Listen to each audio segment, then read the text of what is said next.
Good morning student. मैंने आप लोगों को प्रीवियस लेक्चर में क्वेरी लैंग्वेज के बारे में बताया था कि हमारी क्वेरी लैंग्वेज क्या होती है, क्वेरी लैंग्वेज का क्या यूज़ है, हम क्यों यूज़ करते हैं, कितने टाइप्स की होती हैं। अब हम इस लेक्चर में रिलेशनल अलजेब्रा के बारे में जानेंगे। तो हमको अपने DBMS के थर्ड यूनिट में रिलेशनल अलजेब्रा के बारे में ही पढ़ना है। और रिलेशनल अलजेब्रा जो है वो एक तरीके का प्रोसीजरल क्वेरी लैंग्वेज है। It is a procedure query language. इनका यूज़ करके हम डाटाबेस से डेटा इनका मतलब इन इंस्ट्रक्शंस का इन क्वेरी लैंग्वेज का यूज़ करके हम डाटाबेस से डेटा रिट्राइव कर सकते हैं। इसलिए हम इस तरीके के रिलेशनल अलजेब्रा का यूज़ करते हैं। इन्हें यूज़ क्यों कर रहे हैं? ताकि हम अपने डाटाबेस से इंफॉर्मेशन को एक्सेस कर सकें और उन्हें यूज़ कर सके, परफॉर्म कर सके, एक्सेस मतलब बता सके कि हमारे डाटाबेस में किस तरीके का डाटा कंटेन करता है। तो क्वेरी लैंग्वेज जो है वो हमारी मदद करती है कि किस तरीके से हम रिक्वेस्ट कर सके ताकि हम इंफॉर्मेशन को एक्सेस कर सकें। तो हम यहाँ पर जो मेथड यूज़ कर रहे हैं वो मेथड है रिलेशनल अलजेब्रा का। और रिलेशनल अलजेब्रा क्योंकि एक क्वेरी लैंग्वेज है तो इसमें कुछ ना कुछ ऑपरेशंस परफॉर्म होंगे। तो उन ऑपरेशंस को परफॉर्म करने के लिए हमारे पास लिस्ट ऑफ ऑपरेशंस मौजूद हैं। उनमें से कुछ ऑपरेशंस के बारे में मैं आप लोगों को यहाँ पर बताऊँगी। तो हमारे पास रिलेशनल अलजेब्रा में ऑपरेशंस परफॉर्म किए जाते हैं। तो मैं यहाँ पर आप लोगों को नेक्स्ट टॉपिक है रिलेशनल अलजेब्रा का आपका operation of a relational algebra. उसमें पहला ऑपरेशन है आपका सिलेक्शन का, दूसरा ऑपरेशन है आपका इंटीग्रेशन, तीसरा ऑपरेशन है आपका कार्टेशियन प्रोडक्ट और चौथा ऑपरेशन है आपका यूनियन। यहाँ पर मैं आपको लिस्ट ऑफ ऑपरेशंस के बारे में पहले बता रही हूँ विद द सिम्बॉल्स।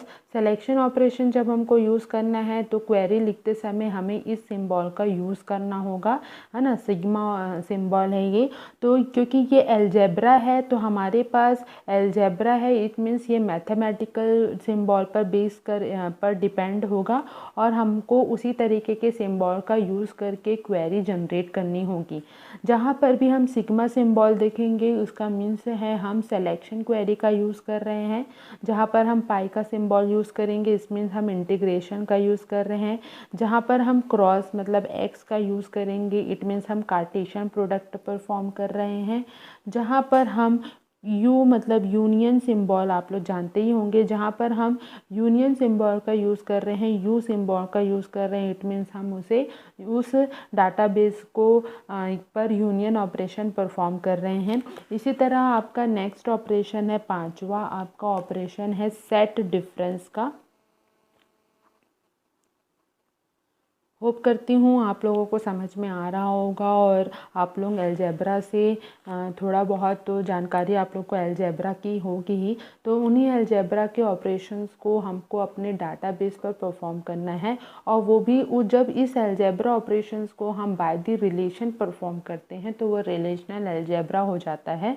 यहाँ पर नेक्स्ट आपका जो ऑपरेशन है रिलेशनल अलजेब्रा का वो है सेट डिफरेंस। सेट डिफरेंस के लिए हम माइनस सिंबल का यूज़ करते हैं। उसके बाद नेक्स्ट आपका ऑपरेशन है इंटरसेक्शन। इंटरसेक्शन के लिए हम ये सिंबल यूज़ करेंगे। फिर उसके बाद आपका है जॉइन।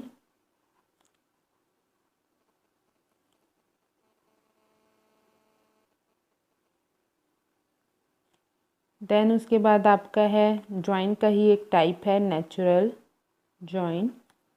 इसके बारे में आपको मैं आगे डिटेल में बताऊंगी, बट अभी हम इसके सिर्फ नाम और सिंबल्स के बारे में जान रहे हैं।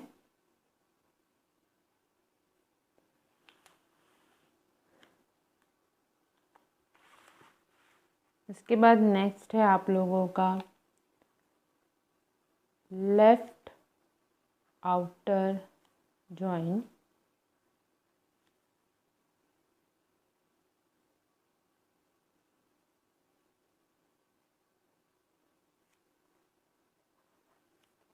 फिर है आपका राइट आउटर जॉइन।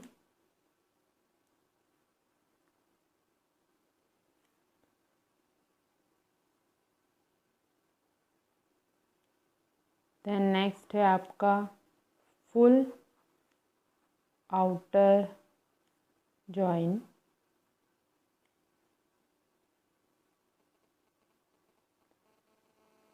इसके बारे में हम डिटेल में आगे पढ़ेंगे। मैं अभी आपको यहाँ पे जैसे पहले ही कह रही हूँ, मैं आपको सिर्फ उन ऑपरेशंस के नाम और उनके सिंबल्स के बारे में बता रही हूँ।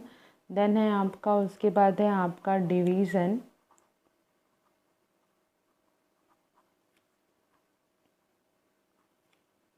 देन नेक्स्ट है आपका असाइनमेंट।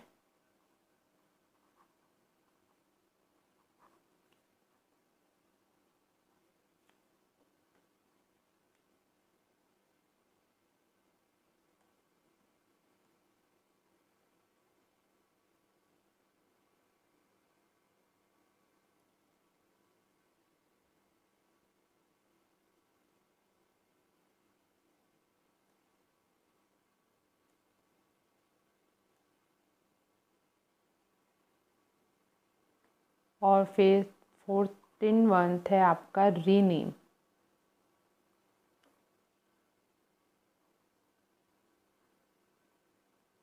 तो ये आपके टोटल लिस्ट ऑफ ऑपरेशंस हैं जो रिलेशनल अलजेब्रा में मौजूद हैं। इनका यूज़ करके हम अपने डाटाबेस से इंफॉर्मेशन रिट्राइव करते हैं। इसके बारे में मैं आपको डिटेल में मैं नेक्स्ट लेक्चर में बताऊंगी। Okay, thank you. Good morning all student. जैसा कि हम लॉकडाउन की वजह से अपनी क्लासेस कंटिन्यू नहीं कर पा रहे हैं, तो मैंने आपके DBMS सब्जेक्ट के नेक्स्ट यूनिट रिलेशनल अलजेब्रा और क्वेरी लैंग्वेज के ऊपर वीडियो लेक्चर तैयार किया है। आशा करती हूँ कि आप लोगों को ये लेक्चर समझ में आएगा। तो हम अपने नेक्स्ट लेक्चर के टॉपिक के ऊपर डिस्कस करेंगे। जैसा कि हम पहले भी DBMS में पढ़ चुके हैं कि जब हमें कोई भी डेटाबेस मैनेजमेंट सिस्टम का जब हम यूज़ करते हैं तो हमें कम से कम एक टेबल की ज़रूरत पड़ती है। और टेबल की ज़रूरत इसलिए पड़ती है क्योंकि टेबल के ही फॉर्म पर हम अपना डाटाबेस क्रिएट करते हैं और उन टेबल्स पर बहुत सारे ऑपरेशंस जैसे कि मैनिपुलेशन करना, उन्हें प्रोसेस करना, ये सारे ऑपरेशंस हम उन पर परफॉर्म करते हैं। तो जैसा कि हमने अपने प्रीवियस लेक्चर्स पर इन डेटाबेस के ऊपर जो बेसिक प्रॉपर्टीज़ है उन पर डिस्कस किया था। डेटाबेस कैसे क्या होता है ना, डेटाबेस में टपल्स किन्हें, रिकॉर्ड्स किन्हें कहते हैं, ER डायग्राम क्या होता है, ये हमने अपने फर्स्ट और सेकंड यूनिट में पढ़ा था। अब इस थर्ड यूनिट में हम अपने डेटाबेस के ऊपर किस तरीके से ऑपरेशंस परफॉर्म कर पाएंगे, उन्हें कैसे एग्जीक्यूट कर पाएंगे, कैसे अपडेट कर पाएंगे, कैसे मैनिपुलेट कर पाएंगे, कैसे रिट्रीव कर पाएंगे, इस बारे में जानकारी लेंगे। नेक्स्ट टॉपिक हमारा इन्हीं सब ऑपरेशंस पर और मैनिपुलेशन पर बेस्ड है। आपको मैं ये कहना चाहूँगी कि आपने अपने जो पिछले लेक्चर्स में हम लोगों ने जो पढ़ा है उसे थोड़ा सा रिकॉल कर लीजिए, क्योंकि आपके लिए भी वो बेनिफिशियल होगा, है ना। और इस लेक्चर में मैं आपको नेक्स्ट टॉपिक के बारे में ही बताऊंगी, क्योंकि हमारे पास टाइम भी थोड़ा कम है और हमें अपने कोर्स को भी कंप्लीट करना है। तो मैं आपको नेक्स्ट टॉपिक के बारे में ही इसमें डिस्कस करूँगी। लेकिन अगर आप लोगों को प्रीवियस टॉपिक्स पर कोई प्रॉब्लम्स आती हैं तो आप उसे मेरे साथ शेयर कर सकते हैं। मैं उसको सॉल्व करने की की सहायता करूँगी, मदद करूँगी। तो इस लेक्चर में हम अपने DBMS का जो हमारा थर्ड यूनिट है रिलेशनल अलजेब्रा का और क्वेरी लैंग्वेजेस का, उसके बारे में जानकारी लेंगे। हमने अपने प्रीवियस लेक्चर में ER डायग्राम के बारे में और ER डायग्राम के ऊपर जो इम्पॉर्टेंट फैक्ट्स हैं उनके बारे में पढ़ा था और हमने अपने ER डायग्राम को डाटाबेस टेबल में कन्वर्ट करना सीखा था। उसमें से एक टॉपिक आप लोगों का छूट रहा है, कंस्ट्रेंट इन अ रिलेशनल मॉडल। इस टॉपिक को मैं आप लोगों को इस क्वेरी लैंग्वेज के टॉपिक के बाद डिस्कस करूँगी, क्योंकि उसमें कुछ क्वेरीज़ का यूज़ किया जाएगा और अगर आपको यही पता नहीं है कि टेबल्स पर कौन कौन सी क्वेरीज़ परफॉर्म होती हैं तो आप लोगों को समझने में थोड़ी प्रॉब्लम होगी। इसलिए मैं आप लोगों को पहले थोड़ा सा क्वेरी का फंडामेंटल बता देना चाह रही हूँ और उसके बाद मैं आपको आपका जो मेरा ईआर डायग्राम का मतलब ईआर मॉडल का जो एक टॉपिक छूटा हुआ है उसे मैं कवर करूँगी। तो हम स्टार्ट करते हैं अपना। हम अभी यहाँ पर पढ़ेंगे क्वेरी लैंग्वेजेस के बारे में। मैंने आप लोगों को बहुत सारी लैंग्वेजेस के बारे में क्वेरी लैंग्वेजेस के बारे में पहले ही बताया था। तो क्वेरी लैंग्वेज क्या होती है? वो लैंग्वेज हमको जो मदद करे हमारे डाटा को रिट्राइव करने के लिए, हमारे डाटा को एक्सेस करने में मदद करने में या कमांड देने में जो हमारी मदद करती है उसे हम क्वेरी लैंग्वेज कहते हैं।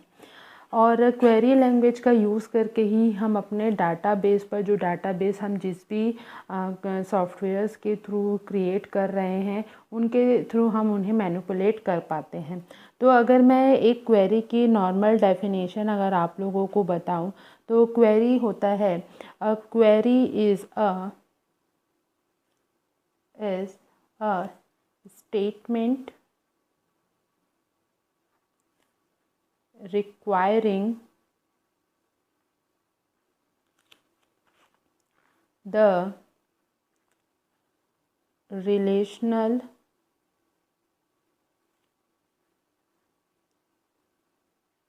of requiring the retrieval of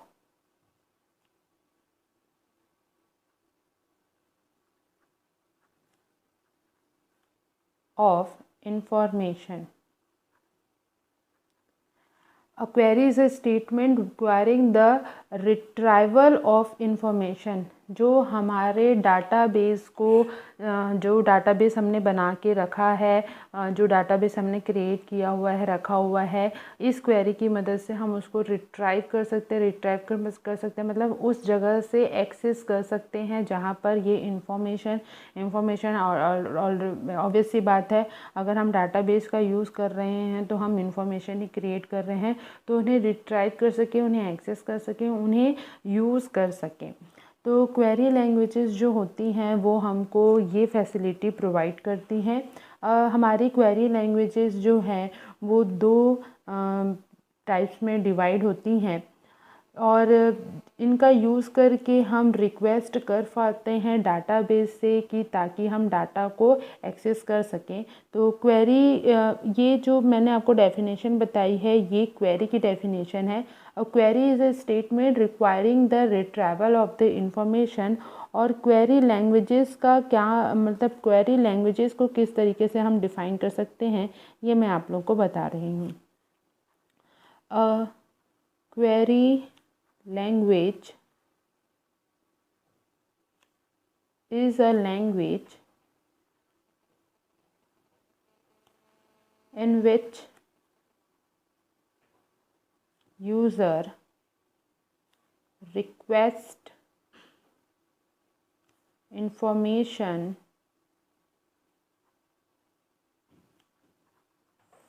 from the database। Query जो रिट्राइवल में इंफॉर्मेशन के रिट्राइवल में मदद करती है और क्वेरी लैंग्वेज का यूज़ करके यूज़र रिक्वेस्ट करता है डाटाबेस से कि वो पर्टिकुलर इंफॉर्मेशन हमको दे सकें। तो जो क्वेरी लैंग्वेजेस होती हैं वो दो पार्ट में डिवाइड होती हैं। एक पार्ट होता है आपका प्रोसीजरल क्वेरी लैंग्वेज और सेकंड पार्ट होता है आपका नॉन प्रोसीजरल क्वेरी लैंग्वेज। आप लोगों को याद होगा हम लोगों ने प्रोग्राम्स टाइप्स पढ़ा था आपके वेब टेक्नोलॉजी में। मैंने आपको प्रोग्राम टाइप्स के बारे में बताया था, उसमें हमने प्रोसीजरल क्वेरी लैंग्वेज और नॉन प्रोसीजरल क्वेरी लैंग्वेज के बारे में पढ़ा था। मैं आप लोगों को यहाँ पे भी बता देती हूँ।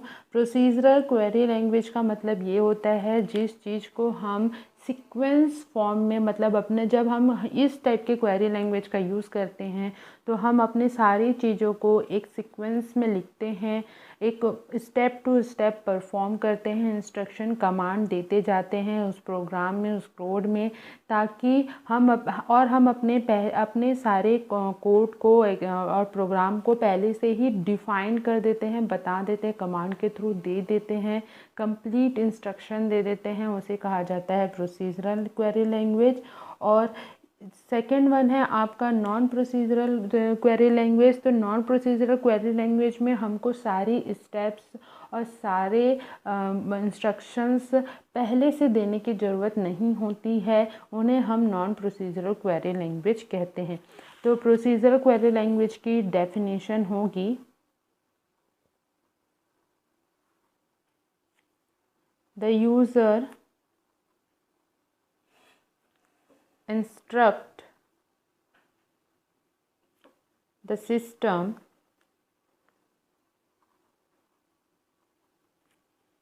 to perform sequence of operations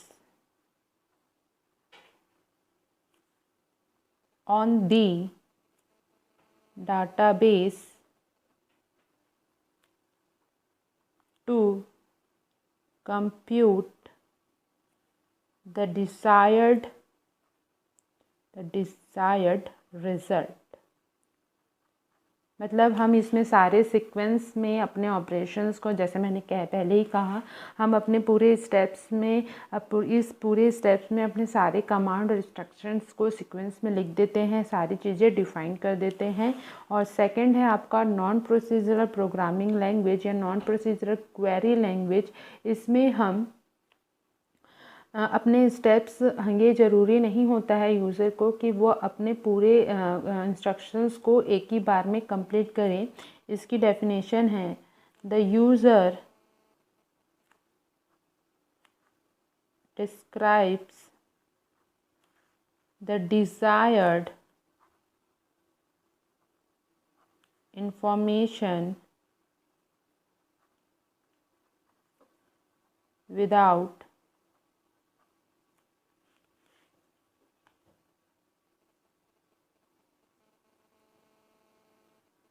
without defining a specific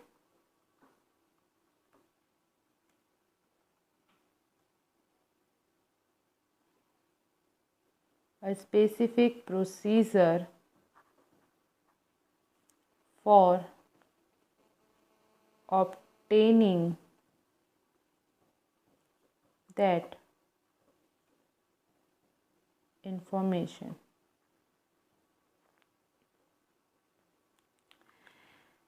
ये नॉन प्रोसीजरल लैंग्वेज की, क्वेरी लैंग्वेज की डेफिनेशन है। और इसका यूज़ हम मतलब इस क्वेरी लैंग्वेज का यूज़ जब किया जाता है तो सारे स्टेप्स, इंस्ट्रक्शंस पे सारी चीज़ें डालने की ज़रूरत नहीं होती हैं। इस तरीके से हम क्वेरी लैंग्वेज के बारे में जो मैंने आप लोगों को बताया है, आशा करती हूँ कि आप लोग को समझ में आया होगा। इसका आप एक स्क्रीनशॉट ले लीजिए तो आप लोगों को इसको लिखने में प्रॉब्लम नहीं होगी।